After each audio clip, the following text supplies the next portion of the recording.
left to Elliott. Oh, the bicycle! The shot! Bedoya with a goal! 1-0 Union! Hey everyone, and welcome to Union Insider presented by Bimbo Bakeries USA, where we talk all things Philly Union. I'm alongside two familiar faces and voices for Union fans at home, Lisa Carlin and Dave Leno. I'm Marisa Pilla. The Union kicked off Leagues Cup in impressive fashion on Saturday night, earning a 3-1 win over Club Tijuana at Subaru Park.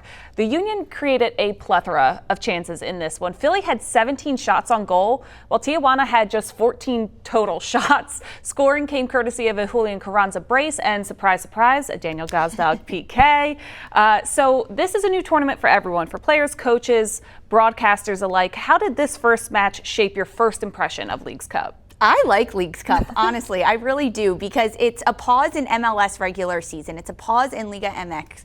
And it's every single team from both of those leagues that get to compete. But all focus is on Leagues Cup. So that means we're getting a really good mix of first-team starters and players coming in off the bench trying to make a first impression. Plus, there's a big payout, $2 million about to the winning team. So there's a lot on the line, not just the pride and not just to lift a trophy, but a little bit of moolah at the end of it. I agree with you. I think that the excitement is very palpable right now, and you're going to understand more of the storylines as the tournament rolls along. I think on the surface, it definitely favors the MLS sides because we're about 10, 11 games left in the regular season as opposed to Liga MX at the start of their Apertura season, which is the opening season. They're about 3 weeks into that competition. So I'm thinking at the end of the day, and I don't want to get too far ahead, that, an MLS team is going to raise this inaugural Leagues Cup trophy. But I think as people start to understand maybe how far Inter Miami goes with Busquets and Messi, could that eventually be a semifinal matchup against the Union? We'll have to see what plays out, but I'm really excited and really curious to see how this plays out across the league. Philly's first Leagues Cup match had a little bit of everything. 2 red cards, a blocked PK, 4 total goals. The Union held strong in front of a home crowd to keep their 11-match home unbeaten streak intact. And in case you missed any of the action, here's a look back at the Union's 3-1 win from Subaru Park. In the visiting, striking red uniforms, Club Tijuana, Cholos, and here we go for the first ever meeting between these sides underway in Chester tonight. Given away by Tijuana. Martinez up the center of the field. Can Carranza get on it? Carranza missed it. It's a penalty. The contact from behind, and the Philadelphia Union will have a chance to take the lead. Gazdag sends the Union on top. It's 1-0. Martinez goes long, Bizo to bring this down. Flag stays down for the Union. This ball taken by Bueno, saved by Rodriguez. Follow-up try, kicked out by Rodriguez again. A third chance, a fourth. Carranza's shot, sent off the line. Balanta with a heroic clearance. Can you believe that? Pings around for McGlynn. Wagner again. His service at the foot of Carranza. Offside, was it? Union continuing the celebration. This is going to stand. Rivera, Canelo, Contreras again gets the cross away. Quick shot fired, and a terrific goal scored by Gonzalez. And it's game on. Gonzalez again won the aerial battle. Foul at the edge of the 18. Bizo, there was contact, and the free kick now is awarded. And the check has been made. The penalty has been awarded. Andre Blake has faced 32 career penalties. 7 times he's made a save in his MLS career. Big moment here. Gonzalez steps to the spot. Saved by Blake. The rebound takes a deflection out. Gazdag. Top of the 18. Bueno gets a foot to it. Quick shot, takes a deflection, and it's in. The Union get a third. Carranza with his second of the night. And that's the strike that just maybe gives the Union all the comfort zone they need. And despite the efforts of Carlos Gonzalez, who got them on the board, they fall 3-1. This match got away from Tijuana pretty early on. They lost a player to a red card and conceded a penalty kick within the first 21 minutes. How did things become just so unraveled? Well, Marissa, it was very turbulent for the Union, I think, going into the second half. But first, when Diaz got the red card, when he pushed down Carranza, that changed the game. The Union then had the bulk of the possession. What was concerning for me, even though the Union won this game, was an up and down start to the second half when Carlos Gonzalez scored in the 46th minute to make it 2-1. Then a penalty was called, and he had to make a save on a poor penalty taken by the aforementioned Gonzalez in that game. So if Blake doesn't make the penalty stop, it could have been 2-2 at that point. It would have been really different. And at that juncture, the Union were up a man, and then they get another red card, Tijuana, on Belanda. So I think the Union created a ton of chances by playing quick. They played more direct, especially when they got more of the possession out of the back. So I think guys like Glesnes, Elliott, Martinez were spraying balls over the top, allowing not only Sullivan but Julian Carranza to have ample opportunity to score. The Union capitalized in transition throughout this game and their fast-paced movement on the ball and off the ball. However, I was really impressed after about 15-20 minutes of this match when the Union figured out how to capitalize on Tijuana's three-back. Tijuana playing in a 3-5-2, which opened up a lot of space in the wide corners behind the outside midfielders. When Bizo, Wagner utilized in that space, and they were able to capitalize on that wide open areas in the flanks. We even saw Julian Carranza swinging himself way out wide to receive the ball there. That's when the Union finally started to click things after like the 21st minute, when it settled down a little bit and they were able to really capitalize on what Tijuana was giving them. It was Quinn Sullivan and Julian Carranza starting up top. What did you think of that combination and how they played off of each other, Dave? It was the third consecutive start for Quinn Sullivan. Michael Lua did come off the bench, and I think Jim Curtin and the technical staff are seeing that Quinn is getting ample opportunity to score. I love the fact that he's getting time. He's putting a lot of hard work, not only with the first team, I see him a lot in training, but also with Union 2 in the past and MLS Next Pro. And I actually talked with Quinn about his type of running and how it differentiates when he plays with Carranza, who has freedom to drift all around. Ua, if you notice his runs, is a little more vertical. Ua's got to get better service from the back, and obviously he has to do a much better job of finishing. I think anybody would tell you that's watching Ua's games. He scores in bunches. He can go, scoring in 5 and 6 games and then be goalless in a stretch of 7 or 8. So I think that needs to continue to blossom. But I've been pleased with the way that Sullivan can go on a half turn and just rip a shot from all over. I like the way that he linked up on the one side too in the game. We also need to compliment the way that Jesus Bueno has been filling in place of, at least on the right side from the Tijuana game, in place of Alejandro Bedoya. And I think Quinn is reading, especially in off-ball movements. He's doing a nice job and getting time to score. I do agree with you that when Tijuana was playing in a back three, that was very different from the first couple of games that they played in the Apertura season, where they've been playing with a 4-2-3-1. So they were tinkering with the formation. They left their center back, Rafael Fernandez, very isolated a lot. And I agree with you. The Union did a nice job keeping him isolated and trying to get 2v1 situations or 3v2s to score. We're stepping away for a bit, but first it's time for this week's Union Trivia question presented by United Concordia. Who holds the record for most shots in a game in Union history? Find out the answer later on in the show. We're back with This Week in Union History presented by Premier Orthopedics. This week in 2022, the Union recorded their second 6-goal game of the month, beating Houston Dynamo at home by a score of 6-0. Mikel Ura led the way with a brace in this one, scoring in the first half stoppage time and in the 48th minute. Welcome back to Union Insider presented by Bimbo Bakeries USA. I'm Marisa Pilla. I'm joined by Lisa Carlin and Dave Leno. We're through the first weekend of Leagues Cup, and what a weekend it was, with some big-time wins, crazy penalty kick situations. And while there's still some games to be played until the group stage ends, let's break down what happened between Friday and Monday in this week's bracket breakdown presented by Subaru. Lisa, we know these Liga MX teams are just a few games into their season. MLS clubs, they have their feet underneath them. We are seeing the end of the finish line for their season. How much of an effect do you think that had in what we saw this opening weekend? I think it had a big effect in what we saw between Tijuana and the Union, because as you mentioned, Tijuana had only played 3 games coming into this one. So the Cholos had lined up in those first 3 games with a 4-back. Against the Union, however, they came out in a 3-5-2. So they're still tweaking formations, trying to find things that work. If you're set in a system, which we've seen Jim Curtin rotate through a few different formations, however, he understands what works best with his players out there.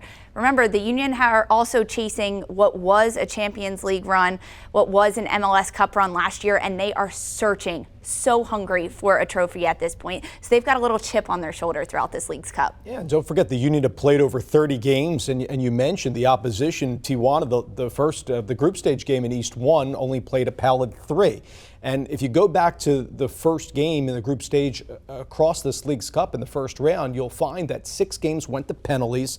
The only MLS team to lose in regulation was, sadly, I don't think Union fans will think they'll drop a tear here, but New York City FC. They lost 1-0 to a team that the Union defeated in CONCACAF Champions League in Atlas. So as we said on the top of the show, it definitely favors, I believe, MLS sides versus Liga MX. And I will say as a whole, when you take a look at the bracket, keep in mind, at least this year in this iteration, all MLS clubs are hosting.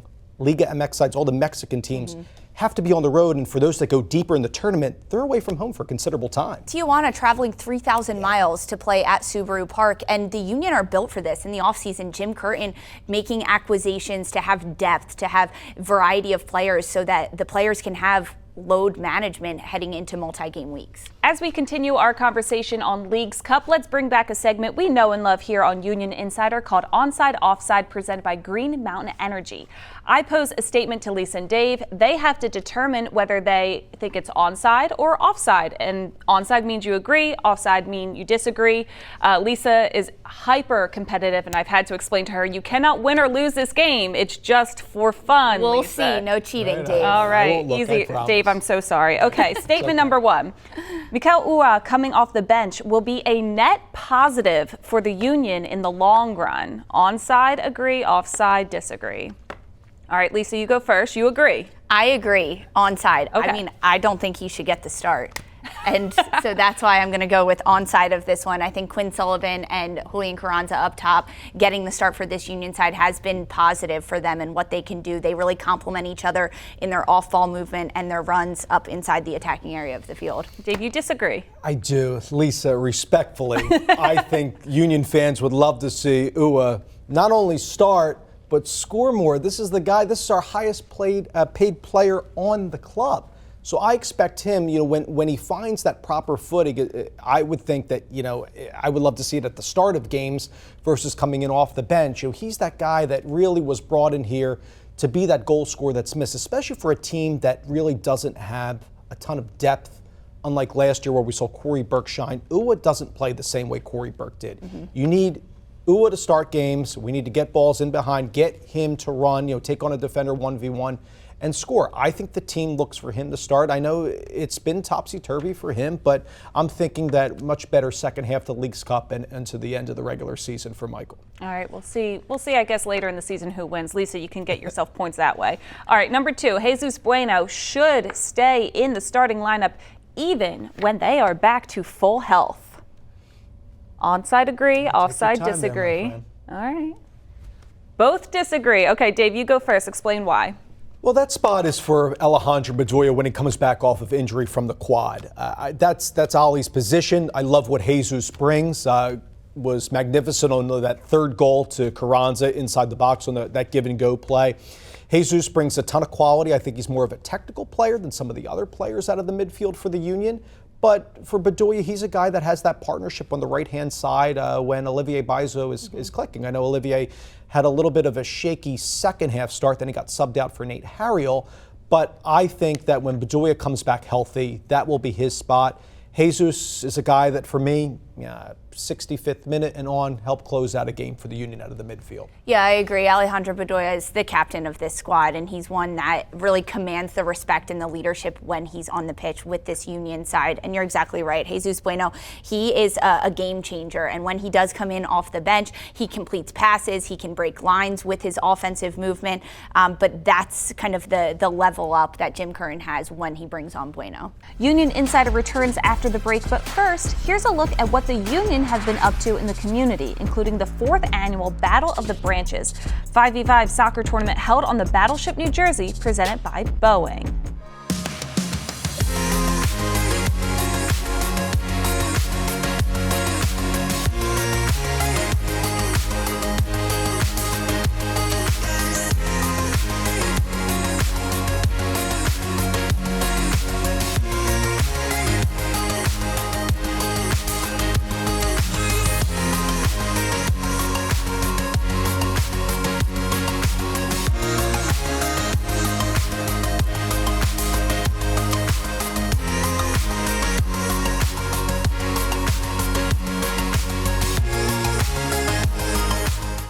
time for this week's Chick-fil-A Nugget of the Week. After scoring in the 21st minute against Club Tijuana on Saturday, Daniel Gazdag is now a perfect 12 for 12 in penalty kicks this season across all competitions, including 8 for 8 in MLS regular season play.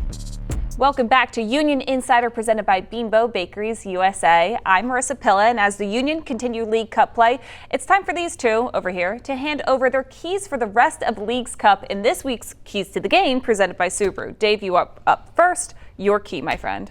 It's going to be burying chances early. I think the Union are getting a slew of them at the start of games, especially with the bulk of the competition going to be at Subaru Park in Chester. And I think this is a team that we can all say that is not built to come back from behind due to the lack of depth this year. I know that's kind of being worked on, and that's not calling out any players that aren't providing, quality minutes off the bench. But when we're down a goal or two and it's getting towards the dire moments of a game, especially in the first iteration of League's Cup with a ton of pressure trying to hoist a trophy, I think that you got to see the team when they get those 2v1 opportunities, those 3v2s that I'm constantly seeing them work on in training. They're going to deliver, maybe unlike some of the start of the year. As now we're into this League's Cup kind of break or into this competition, we are getting better with the finishing by Carranza, Gazdag for the penalty spot. Martinez is starting to pick it up even more so. So I think if they can capitalize the first 15, 20 minutes and have the intensity in both halves at the start of each juncture, I think the team will continue to do very well and put up a ton of goals. My key for the Union during League's Cup has to be that they need to play a full 90-minute game. We saw the Union switch off the last 10 minutes of the first half against Tijuana, and then throughout the first 15, 20 minutes of the second half. They conceded a goal to Tijuana. They conceded a penalty kick. Thank goodness for Andre Blake, goalkeeper, who made that save for the Union. But they cannot fall asleep against some of these other teams. In order to make it farther throughout the League Cup, they're going to have to play a complete 90 minutes, finish the chances that they're given early in the game, and then conserve their legs so that Jim Curtin can rotate his squad and the team will be able to go longer. Now let's take a look at some of the action from across League's Cup on Around the League presented by Torque. Another game may have stolen the thunder on Friday night, but this Vancouver Whitecaps vs. Leon game ended in crazy fashion. After a tie in regulation, the two sides squared off in an epic penalty shootout with Vancouver winning 16-15 to beat Leon. What a match! And now for the aforementioned game. Could it have been written any better? In the dying embers of stoppage time, Lionel Messi lines up for a free kick for Inter Miami and absolutely drills home the game winner. Ladies and gentlemen, the GOAT is here. We're stepping away one more time, but first, here's the answer to this week's Union Trivia question. Julian Carranza took a whopping 10 shots against DC United on August 20th of last year, setting the club's single-season game mark for most shots. Union Insider returns after this. Starting this year, every Union League match is on MLS Season Pass on Apple TV. Sign up today to make sure you don't miss a minute of the action. You can also check out the live Whip Around show MLS 360, or if you missed out on the live, you can relive every moment with full match replays. And get this, if you're a T-Mobile subscriber, you get this whole year of Season Pass content free of charge. Final segment here on Union Insider presented by Bimbo Bakeries USA, which means it's time for our all-state players to watch. And there's no game to preview for this weekend, so Lisa and Dave are going to give us a player to watch for the remainder of League's Cup. Lisa, who you got? I'm going with the Union's midfielder, Jose Martinez. His defensive recoveries, his ability to break lines in the offense, and his ability to control the tempo of the game. It really allows the Union to play the transition style that they want to play. In this last week against Tijuana, Martinez had 10 defensive recoveries. That's number 2 on the team. And he was able to quickly use that possession gain for the Union in order to kickstart the attack, finding Carranza up top or the wingers on the outside. And Jose has to link up with my player to watch, and that's Daniel Gazdag at the number 10. We got to see Gazdag not only deliver from the penalty spot, but also from open play. How does he do that? Well, as the number 10, he takes away the opposing number 6s like the Martinez on the other team, which is great, right? But when you see the ball played by Martinez or whoever's starting out of the midfield, whether it's Flock or McGlynn or Bedoya comes back or it's Jesus Bueno or our center backs have possession, Gazdag, not only will he play vertically up the spine, but he'll also go drift into the flanks. I think we need to find him more effectively, get him on the ball past the midway line more. I'm noticing a lot in games, when I'm doing the games on the radio, guys, we're not calling Gazdag's name enough into the attack. A lot of the transitions are coming sometimes from counter-pressing, dispossessing the team, putting balls over the top, or playing a through ball, into Carranza or Sullivan, or if it's Ua that's starting. But it's not Gazdag. I'm seeing some more combination play at the tip of the 18 from Gazdag in moments. Just not enough for me closer to goal. Curtin and company call it that green zone about 20 yards outside the goal around the 18. That's where they need to find Danny more successfully. And I think they will in the latter stretch of Leagues Cup and moving forward. We have to see how everything plays out as Leagues Cup continues. That's going to do it for us. As Leagues Cup unfolds, stay tuned to the Union social media pages as to when their next matchup will be and who it'll be against.